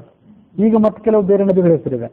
ಅದನ್ನೇನು ತಿಳ್ಕೊಳ್ಬೋದು ಅಂತಂದ್ರೆ ವ್ಯಾಖ್ಯಾನದಲ್ಲಿ ಹೇಗೆ ಹೇಳ್ತಾರೆ, ಶೀಘ್ರವಾಗಿ ಬರಬೇಕಾಗಿತ್ತಾದ್ರಿಂದ ಅದಕ್ಕೊಂದು ಬೇರೆ ದಾರಿ ಏನಾದರೂ ತೋರಿಸಿದ್ರು. ಸೊ ಭಟರಿಗೆ, ಅಯೋಧ್ಯೆಯಿಂದ ಬಂದಂಥ ಭಟರಿಗೆ ಅದು ಗೊತ್ತಿರ್ಲಿಕ್ಕಿಲ್ಲ. ಅದೇ ಪ್ರದೇಶದವರಾದಂಥ ಆ ಕೈಕೈ ದೇಶದ ಜನರಿಗೆ ಅದೆಲ್ಲ ಗೊತ್ತಿತ್ತು. ಹಾಗಾಗಿ ಆತನನ್ನು ಅವರು ಅಂಥ ಒಂದು ಕ್ಷಿಪ್ರವಾದ ಮಾರ್ಗದಲ್ಲಿ ಕರ್ಕೊಂಡು ಹೋದ್ರು ಅಂತ ಈಗ ಅರ್ಥ ಮಾಡ್ಬೋದು. ಶತದ್ರು ನದಿ ಅಂದ್ರೆ ಇವತ್ತಿನ ಪಂಜಾಬಿನ ಸಟ್ಲೇಜ್ ನದಿ ಅಂತ ಅದನ್ನು ನೋಡ್ಬೋದು. ಆ ನದಿಯಲ್ಲಿ ಆ ನದಿಯ ಕೂಡ ಆತ ದಾಟಿದ. ಐಲಾಧಾನ ಅನ್ನುವಂಥ ಒಂದು ಗ್ರಾಮ, ಅಲ್ಲಿ ಐಲಾಧಾನಿ ಅನ್ನುವ ನದಿ, ಅದನ್ನು ದಾಟಿದ. ಅಪರ ಪರ್ಪಟ ಅಂತ ಒಂದು ಗ್ರಾಮ, ಶಿಲಾ ಮತ್ತು ಅಕುರುವತಿ ಅಂತ ನದಿ, ಇವೆಲ್ಲ ಕೆಲವು ಸಣ್ಣ ನದಿಗಳು, ತೊರೆಗಳು ಇಂಥವೆಲ್ಲ ಇದ್ದಿರ್ಬೋದು. ಕಾಲಕ್ರಮೇಣ ಪಾತ್ರ ಬದಲಾಯಿಸಿ ಹೆಸರುಗಳನ್ನು ಬದಲಾಯಿಸಿಕೊಂಡಿದ್ದಿರ್ಬೋದು. ಅಲ್ಲಿಂದ ಮುಂದೆ ಆಗ್ನೇಯ ದಿಕ್ಕಿಗೆ ಹೋದ, ಪೂರ್ವ ಮತ್ತು ದಕ್ಷಿಣಗಳ ನಡುವಿನ ದಿಕ್ಕಿಗೆ. ಒಂದು ಗ್ರಾಮ ಅಲ್ಲಿ ಅವನಿಗೆ ಸಿಕ್ಕಿತು. ಆ ಗ್ರಾಮದಲ್ಲಿ ಶಲ್ಯಕರ್ತನ ಅನ್ನುವಂಥ ಒಂದು ವಿಶಿಷ್ಟವಾದಂತಹ ಔಷಧಿ ಲತೆಗಳಿತ್ತಂತಲ್ಲಿ. ಶಲ್ಯಕರ್ತನ ಅಂತ ಹೆಸರು. ಅಂದ್ರೆ ಶರೀರಕ್ಕೆ ಶಲ್ಯ ಅಂದ್ರೆ ಬಾಣ ಏಟು ಬಿದ್ದಾಗ ಆ ಬಾಣದ ಏಟನ್ನ ಗುಣಪಡಿಸುವಂಥ ಕೆಲವು ಔಷಧಗಳು, ಸಂಜೀವಿನಿ ಔಷಧ ಮೊದಲಾದಂಥ ದಿವ್ಯ ಔಷಧಗಳ ಪ್ರಭಾವ ಇದ್ದಂಥ ಕೆಲವು ಔಷಧಗಳು, ಅಂತಹ ವೃಕ್ಷಗಳನ್ನು ಆ ಗ್ರಾಮದ ಪರಿಸರದಲ್ಲಿ ಹೆಚ್ಚಾಗಿ ಬೆಳೀತಿದ್ದಿರಬೇಕು.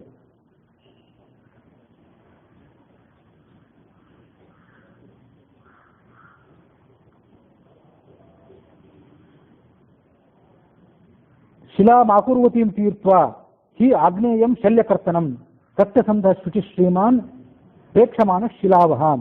ಹೀಗೆ ಆ ಗ್ರಾಮಕ್ಕೆ ಶಿಲಾವಹ ಅನ್ನುವಂಥ ನದಿ, ಅದನ್ನು ದಾಟಿದ. ಚೈತ್ರರಥ ಅಂತನ್ನುವಂಥ ಒಂದು ಅರಣ್ಯ, ಆ ಅರಣ್ಯದ ಕಡೆಗೆ ಮುಂದೆ ಬಂದ.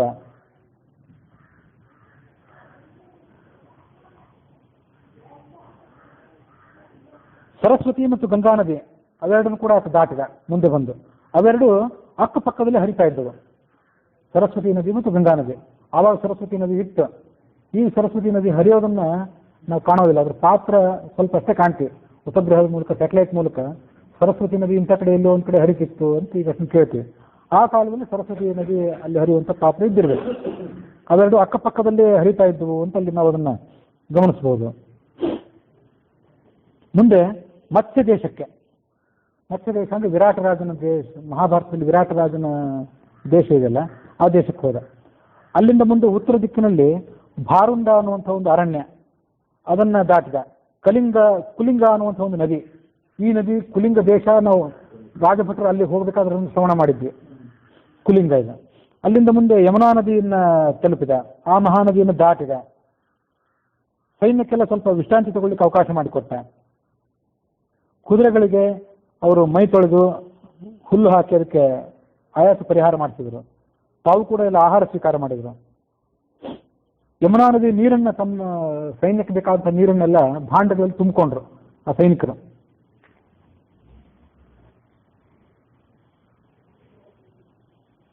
ಮುಂದೆ ಅಂಶುಧಾನ ಅನ್ನುವಂಥ ಒಂದು ಪಟ್ಟಣ, ಆ ಪಟ್ಟಣಕ್ಕೆ ಭರತ ಬಂದ. ಪ್ರಾಗ್ವಟ ಅಂತ ಮತ್ತೊಂದು ಊರು. ಆ ಪ್ರಾಗ್ವಟ ಅನ್ನುವಂಥ ಊರಿನ ಸಮೀಪದಲ್ಲಿ ಗಂಗಾ ನದಿ ಇತ್ತು. ಕುಟಿಕೋಷ್ಠಿಕ ಅಂತ ಮತ್ತೊಂದು ನದಿ, ಆ ಎಲ್ಲ ಉಪನದಿಗಳಿದ್ದಿರ್ಬೇಕು. ಅಲ್ಲಿಗೆ ಬಂದ. ಧರ್ಮವರ್ಧನ ಅಂತ ಇನ್ನೊಂದು, ಆ ಧರ್ಮವರ್ಧನ ಅನ್ನುವಂಥ ನದಿಯ ಅನ್ನೋ ಮತ್ತೊಂದು ಪಟ್ಟಣ, ಅಲ್ಲಿಗೆ ಬಂದ. ತೋರಣ ಅನ್ನುವ ಗ್ರಾಮ, ಅಲ್ಲಿಂದ ಜಂಬೂ ಪ್ರಸ್ಥ ಅನ್ನುವಂಥ ಒಂದು ಗ್ರಾಮ. ಹೀಗೆ ನಾನಾ ರೀತಿಯಾದ ನದಿಗಳನ್ನ, ಗ್ರಾಮಗಳನ್ನ ದಾಟಿದ. ವರೂಥ ಅನ್ನುವಂಥ ಮತ್ತೊಂದು ಗ್ರಾಮ, ಅಲ್ಲಿ ಒಂದು ಉದ್ಯಾನವನದಲ್ಲಿ ಪರಿವಾರ ಸಮೇತನಾಗಿ ರಾತ್ರಿ ತಂಗಿದ. ಬೆಳಗಾದ ಕೂಡಲೇ ಶೌಚ ಸ್ನಾನಾದಿಗಳನ್ನು ಮುಗಿಸ್ಕೊಂಡು ಉಜ್ಜಿಹಾನ ಅನ್ನುವಂಥ ಮತ್ತೊಂದು ಉದ್ಯಾನವನ, ಅದನ್ನ ತಲುಪಿದ. ಭರತ ಅಲ್ಲಿಂದ ಮುಂದೆ ಏನು ಮಾಡಿದ ಅಂದ್ರೆ ಸ್ವಲ್ಪ ವೇಗವಾಗಿ ಪ್ರಯಾಣ ಮಾಡಬೇಕು ಅಂತ ಬಯಸಿದ. ಹಾಗಾಗಿ ಜೊತೆಗಾರರಂತ ಸೈನಿಕರಿಗೆ, ಪರಿವಾರದವರಿಗೆ ಇದ್ದಂಥ ಸೈನ್ಯದಲ್ಲೇ ಸ್ವಲ್ಪ ಹೆಚ್ಚು ಚುರುಕಾದಂತಹ ಕುದುರೆಗಳನ್ನು ರಥಕ್ಕೆ ಹೂಡಿ ಅಂತ ಆಜ್ಞಾಪನೆ ಮಾಡಿದ. ಅದನ್ನು ತೆಗೆದುಕೊಂಡು ತಾನು ಮಿತವಾದ ಪರಿವಾರದ ಜೊತೆಗೆ ಮುಂದೆ ಹೋದ. ನೀವೆಲ್ಲ ಹಿಂದೆ ಬನ್ನಿ, ಆ ಅಪಾರವಾದ ಸಂಪತ್ತು, ಕಾಣಿಕೆ ಅದೆಲ್ಲ ನಿಧಾನವಾಗಿ ಬರಲಿ ಅಂತ ಆಜ್ಞಾಪನೆ ಮಾಡಿದ. ಅಯೋಧ್ಯ ಕಡೆ ತಾನು ಒಬ್ಬನೇ ಪ್ರಯಾಣ ಮಾಡಿದ. ಸರ್ವತೀರ್ಥ ಅಂತ ಒಂದು ಗ್ರಾಮ, ರಾತ್ರಿ ಅಲ್ಲಿ ತಂಗಿದ. ಬೆಳಗಾಗಿದ್ದು ಪ್ರಾತರ್ವಿಧಿಗಳನ್ನು ಮುಗಿಸ್ಕೊಂಡು ಉತ್ತಾನಿಕ ಅನ್ನುವಂಥ ನದಿ ಮತ್ತು ಹಸ್ತಿಪೃಷ್ಠಕ ಅನ್ನುವಂಥ ಒಂದು ಊರು, ಅಲ್ಲಿ ಕುಟಿಕಾ ನದಿ, ಅದನ್ನೆಲ್ಲವನ್ನು ದಾಟಿದ. ಕಪಿವತಿ ಅನ್ನುವಂಥ ಒಂದು ನದಿ, ಮತ್ತೊಂದು ನದಿ.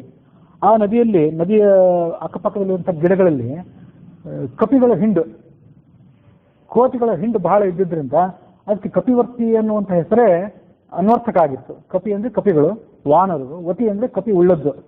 ಹಾಗಾಗಿ ಅದು ಅನ್ವರ್ಥಕ ಆಗಿತ್ತು ಆ ಹೆಸರು. ಮುಂದೆ ಏಕಕಾಲ ಅನ್ನುವ ಗ್ರಾಮಕ್ಕೆ ಬಂದ. ಸ್ಥಾನುಮತಿ ಅಂತ ನದಿ, ಅದನ್ನು ದಾಟಿದ. ಅಲ್ಲಿಂದ ಮುಂದೆ ಗೋಮತಿ ನದಿಯನ್ನು ದಾಟಿದ. ಅಲ್ಲಿಂದ ಮುಂದೆ ಕಳಿಂಗ ನಗರವನ್ನು ದಾಟಿದ. ಸಾಲ ವೃಕ್ಷಗಳ ಒಂದು ತೋಪಿತ್ತು ಅಲ್ಲಿ, ಅಲ್ಲಿ ಸ್ವಲ್ಪ ವಿಶ್ರಾಂತಿ ತೆಗೆದುಕೊಂಡ.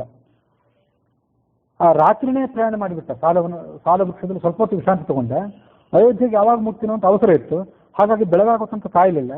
ರಾತ್ರಿಯಲ್ಲೇ ಪ್ರಯಾಣ ಮುಂದುವರಿಸಿದ. ಅರುಣೋದಯದ ಸಮಯಕ್ಕೆ ಆ ಅಯೋಧ್ಯ ನಗರವನ್ನು ಆತ ತಲುಪಿದ. ತನ್ನ ರಾಜಗೃಹದಿಂದ, ತನ್ನ ಅಜ್ಜನ ಮನೆಯಿಂದ ಹೊರಟಂತ 7ನೇ ದಿವಸಕ್ಕೆ 7 ದಿವಸದ ಪ್ರಯಾಣ ಮಾಡಿ 8ನೇ ದಿವಸ ಮುಂಜಾನೆ ಆ ಅಯೋಧ್ಯ ಪಟ್ಟಣವನ್ನು ಆತ ನೋಡಿ ಆ ಸಾರಥಿಗೆ ಹೇಳಿದ, ಈಗ ನಾನು ಅಯೋಧ್ಯ ನಗರ ನೋಡ್ತಿದ್ದೇನೆ, ಆದರೆ ಅಲ್ಲಿ ವೇದಾಂಗ ಪಾರಂಗತರು, ಬ್ರಾಹ್ಮಣರು, ಯಾಜ್ಞಿಕರು ಇವ್ರು ಯಾರು ಕೂಡ ನನಗೆ ಕಾಣಿಸ್ತಿಲ್ಲ, ಅಯೋಧ್ಯ ನಗರದಲ್ಲಿ ಕಾಣ್ತಿಲ್ಲ. ಅಯೋಧ್ಯ ನಗರ ಯಾಕೋ ಸಂತೋಷದಲ್ಲಿರುವಂತೆ ಕಾಣ್ತಿಲ್ಲ. ಸ್ತ್ರೀಯರು, ಪುರುಷರು ಇವರೆಲ್ಲ ಅಯೋಧ್ಯೆ ಸುತ್ತಮುತ್ತಲು ಸಂಚಾರ ಮಾಡೋದು ನನಗೆ ಮೊದಲು ಕಂಡು ಬರ್ತಿತ್ತು, ಅವ್ರು ಯಾರೂ ಇಲ್ಲವೇ ಇಲ್ಲ. ಅಯೋಧ್ಯೆ ಭಯಂಕರವಾದಂಥ ಅರಣ್ಯದಂತೆ ನನಗೆ ಇವತ್ತು ಗೋಚರ ಆಗ್ತಿದೆ. ಯಾವತ್ತು ಆನೆ ಕುದುರೆಗಳ ಸಂಚಾರ ಇರ್ತಿತ್ತು, ಅದೂ ಇಲ್ಲ. ಯಾವತ್ತೂ ಇಲ್ಲಿರುವಂತಹ ಉದ್ಯಾನವನಗಳು, ಉಪವನಗಳು, ಆಮೇಲೆ ಅರಮನೆಗಳು ಇವೆಲ್ಲ ಸಮ್ಮರ್ದದಿಂದ ಗಿಜಿಗುಡ್ತಾ ಇದ್ವು. ಈಗ ಎಲ್ಲೂ ಜನಸಮ್ಮರ್ದನೇ ಇಲ್ಲ. ಉದ್ಯಾನವನಗಳಿಗೆ ಇವತ್ತು ಶೋಭೆನೇ ಇಲ್ಲ. ಪಕ್ಷಿಗಳ, ಪ್ರಾಣಿಗಳ ಸುಮಧುರವಾದಂತಹ ಕಲಕಲ ನಿನಾದನೂ ಕೂಡ ಎಲ್ಲಿ ಕೇಳಿ ಬರ್ತಿಲ್ಲ. ಯಾವಾಗಲೂ ಕೂಡ ಅಯೋಧ್ಯೆಯಲ್ಲಿ ಅಗರು ಚಂದನ, ಇವುಗಳ ಸುಗಂಧ ಎಲ್ಲಾ ಕಡೆ ಹರಡಿಕೊಂಡಿರ್ತಿತ್ತು. ಇವತ್ತು ಅದು ಕೇಳಿ ಬರ್ತಿಲ್ಲ. ಸಾರಥಿ ಇದನ್ನೆಲ್ಲ ನೋಡಿದ್ರೆ ನನ್ನ ಮನಸ್ಸು ಹೇಳ್ತಿದೆ, ನನ್ನ ಬಂಧುಗಳು ಅಥವಾ ಅವರಲ್ಲಿ ಯಾರೋ ಒಬ್ರು ಕುಶಲದಿಂದ ಇಲ್ಲ, ಏನೋ ಸಮಸ್ಯೆ ಇದೆ, ಭ್ರಾಂತಿಗೊಳ್ಳಿಕ್ಕೆ ಏನು ಕಾರಣ ನನಗೆ ಗೊತ್ತಿಲ್ಲ, ಆದರೆ ಹೃದಯ ಮಾತ್ರ ಸೀಳಿ ಹೋಗುವಂತೆ ಕಾಣಿಸ್ತಿದೆ, ನನಗೆ ಭಯ ಆಗ್ತಿದೆ ಅಂತ ಹೇಳ್ಕೊಂಡ ಭರತ. ಅಯೋಧ್ಯೆಯನ್ನು ಅವಸರದಿಂದ ಪ್ರವೇಶ ಮಾಡಿದ. ಕುದುರೆಗಳಿಗೆ ಆಯಾಸ ಆಗಿತ್ತು. ಅಯೋಧ್ಯ ಪಟ್ಟಣಕ್ಕೆ ಪಶ್ಚಿಮದಲ್ಲಿ ವೈಜಯಂತ ಅನ್ನುವಂಥ ಒಂದು ದಿಡ್ಡಿ ಬಾಗಿಲು, 4 ದಿಕ್ಕುಗಳಲ್ಲಿ ದೊಡ್ಡ ದೊಡ್ಡ ಬಾಗಿಲುಗಳಿರ್ತಾವಲ್ಲ, ಆ ದಿಡ್ಡಿ ಬಾಗಿಲಿಗೆ ಬಂದ. ದ್ವಾರಪಾಲಕರು ಮೇಲಿದ್ದು ಆತನಿಗೆ ಸುಖ ಪ್ರಯಾಣ ಆಯಿತೇನು ಅಂತ ಆತನನ್ನು ಪ್ರಶ್ನೆ ಮಾಡಿದ್ರು. ಅವರಿಗೆಲ್ಲ ಯಥೋಚಿತವಾಗಿ ಉತ್ತರ ಕೊಟ್ಟ. ಮುಂದೆ ಅರಮನೆಗೆ ಹೊರಟ. ಅಶ್ವಪತಿ ಅಂದ್ರೆ ತನ್ನ ಅಜ್ಜ ಕೊಟ್ಟು ಕಳಿಸಿದಂಥ ಸೂತ ಏನಿದ್ದ ಅವನಿಗೆ ಹೇಳಿದೆ, ಯಾಕೆ ನನ್ನ ಇಷ್ಟು ಅವಸರದಿಂದ ಕರೆಸಿದ್ರು ನಮ್ಮ ತಂದೆ ಮನೆಯವರು? ಇಲ್ಲಿನ ವಾತಾವರಣ ನೋಡಿದ್ರೆ ಕಾರಣ ಇಲ್ಲದೇನೆ ಕರೆಸಿದ್ದಾರೆ ಅಂತ ಅನಿಸ್ತಿಲ್ಲ, ಏನೋ ಒಂದು ವಿಶಿಷ್ಟವಾದ ಕಾರಣ ಇದ್ದಿರಬೇಕು. ನಮ್ಮ ಧೈರ್ಯ, ಉತ್ಸಾಹ ಎಲ್ಲ ಉಡುಗಿ ಹೋಗುವಂತೆ ಕಾಣಿಸ್ತಿದೆ. ಅಯೋಧ್ಯ ನಗರದಲ್ಲಿ ಯಾವತ್ತೂ ಯಾವ ಉತ್ಸಾಹ, ಯಾವ ಸಂತೋಷವೇ ನನಗೆ ಕಾಣಿಸ್ತಿಲ್ಲ. ಅನೇಕ ದಿವಸಗಳಿಂದ ಬೀದಿಗಳಿಗೆ ನೀರು ಹಾಕಿಲ್ಲ, ಯಾರು ಕಸ ಗುಡಿಸಿಲ್ಲ, ಇಲ್ಲಿ ಸ್ವಚ್ಛ ಮಾಡಿಲ್ಲ. ಕಿಟಕಿ ಬಾಗಿಲುಗಳನ್ನು ಮುಚ್ಚಬೇಕು, ತೆರಿಬೇಕು, ರಾತ್ರಿ ಹೊತ್ತಿನ ಮುಚ್ಚಬೇಕು, ಬೆಳಿಗ್ಗೆ ಹೊತ್ತಿನ ಮಾತ್ರ ಒಂದು ತೆರಿಬೇಕು ಅನ್ನುವಂಥ ಪರಿವೇನೆ ಯಾರಿಗೂ ಇರುವಂತೆ ಕಾಣ್ತಿಲ್ಲ. 4 ಮಾರ್ಗಗಳು ಸೇರುವಂಥ ಚೌಕಗಳಲ್ಲಿ, ಸರ್ಕಲ್ಗಳಲ್ಲಿ ಬಲಿಹರಣ ಇತ್ಯಾದಿಗಳನ್ನು ನಾವು ನೋಡ್ತಿದ್ವಿ ಮೊದಲಿಂದಲೂ. ಅದ್ಯಾವುದು ಬಲಿಹರಣವೂ ಇಲ್ಲ, ಆಹುತಿ ಇಲ್ಲ, ಏನೂ ಇಲ್ಲ. ದೇವತೆಗಳಿಗೆ ಧೂಪ ಹಚ್ಚಿ ನಿತ್ಯವೂ ಪೂಜೆ ಆಗ್ತಿತ್ತು, ಧೂಪದ ಸುಗಂಧ ಕಂಡು ಬರ್ತಿಲ್ಲ. ಈ ಜನರನ್ನು ನೋಡಿದರೆ ಯಾರೋ ಕೆಲವು ಜನರು ಕಾಣಿಸಿದ್ರು ಅವನಿಗೆ. ಆ ಜನ ಹೇಗೆ ಕಾಣಿಸಿದ್ರು ಅಂತಂದ್ರೆ, ಎಷ್ಟೋ ದಿವಸದಿಂದ ಊಟನೇ ಮಾಡಿಲ್ಲ ಏನೋ ಅಂತ ಕಾಣಿಸಿದ್ರು. ಎಲ್ಲರ ಮುಖ, ಶರೀರ ಎಲ್ಲ ಬಳಲಿ ಹೋಗಿತ್ತು. ಎಲ್ಲ ಅರಮನೆಗಳು ಕಾಂತಿಹೀನ ಆಗಿವೆ. ಮಂದಿರಗಳು, ದೇವಾಲಯಗಳು, ಮಠಗಳೆಲ್ಲ ಮಲಿನವಾಗಿ ಕಾಣ್ತಿವೆ. ದೇವಾಲಯದಲ್ಲಿ ಪೂಜೆ ಆಗ್ತಿರುವಂತೆ ಕಾಣ್ತಿಲ್ಲ, ಯಜ್ಞಶಾಲೆಯಲ್ಲಿ ಯಜ್ಞ ಆಗ್ತಿರುವಂತೆ ಕಾಣ್ತಿಲ್ಲ. ಅಂಗಡಿಗಳಲ್ಲಿ ಹೂ ಮಾರುವಂಥವ್ರು, ಹಣ್ಣು ಮಾರುವಂಥವ್ರ ಅಂಗಡಿಗಳಲ್ಲಿ ಯಾವ ಸಂಭ್ರಮ ಇರ್ತಿತ್ತು, ಆ ಸಂಭ್ರಮವೇ ಇವತ್ತಿಲ್ಲ. ಕ್ರಯ ಇಲ್ಲ, ವಿಕ್ರಯ ಇಲ್ಲ, ಮಾರೋದಿಲ್ಲ, ತಗೊಳ್ಳೋದಿಲ್ಲ, ಏನೂ ಇಲ್ಲವೇ ಇಲ್ಲ, ವ್ಯಾಪಾರ ಇಲ್ಲ, ವ್ಯವಹಾರ ಇಲ್ಲ. ಸ್ತ್ರೀ ಪುರುಷರೆಲ್ಲ ಯಾವುದೋ ಕಾರಣಕ್ಕಾಗಿ ಬಹಳವಾಗಿ ಶೋಕ ಪಡ್ತಿರುವಂತೆ, ಮಾನಸಿಕವಾಗಿ, ದೈಹಿಕವಾಗಿ ಕಲುಷಿತರಾಗಿರುವಂತೆ ಕಾಣ್ತಿದ್ದಾರೆ. ಹೀಗೆ ನಾನಾ ಥರದ ಅಪಶಕನಗಳನ್ನೆಲ್ಲ ಸಾರಥಿಗೆ ವಿವರಿಸಿ ಹೇಳಿದ. ಮುಂದೆ ಅರಮನೆಗೆ ಬಂದ. ಆತನಿಗೆ ಒಳಗೆ ಬಂದಷ್ಟು ಮತ್ತಷ್ಟು ದುಃಖ ಆಯಿತು, ಮತ್ತಷ್ಟು ಹೆಚ್ಚಿನ ದುಷ್ಟ ಲಕ್ಷಣಗಳು ಕಾಣಿಸಿದ್ವು ಅವನಿಗೆ. ಅರಮನೆಯ ಮಹಾಭಾಗಿಗಳು, ದ್ವಾರಗಳು, ಕಿಟಕಿ ಬಾಗಿಲುಗಳೆಲ್ಲ ಧೂಳಿನಿಂದ ಮುಚ್ಚಿ ಹೋಗಿದ್ದವು. ಸ್ವಲ್ಪನೂ ಮನೆಗೆ ಬಂದ್ಕೊಳ್ಳಿ ಎಷ್ಟು ಸಂತೋಷ ಆಗಬೇಕಾಗಿತ್ತು, ತಂದೆ ತಾಯಿಯನ್ನು ನೋಡ್ತೇನೆ ಅಂತ ಹೇಳಿ. ಆ ಸಂತೋಷವೇ ಅವನಿಗೆ ಆಗಲಿಲ್ಲ. ಸ್ವಲ್ಪನೂ ಸಂತೋಷ ಆಗದೆ ತಲೆ ತಗ್ಗಿಸಿಕೊಂಡು ದೀನನಾಗಿ ಅಪ್ಪನ ಅರಮನೆಯನ್ನ ಆತ ಪ್ರವೇಶ ಮಾಡಿದ ಅನ್ನುವಲ್ಲಿಗೆ ವಾಲ್ಮೀಕಿ ರಾಮಾಯಣದ ಅಯೋಧ್ಯ ಕಾಂಡದ 71ನೇ ಸರ್ಗ ಮುಕ್ತಾಯ ಆಗಿದೆ.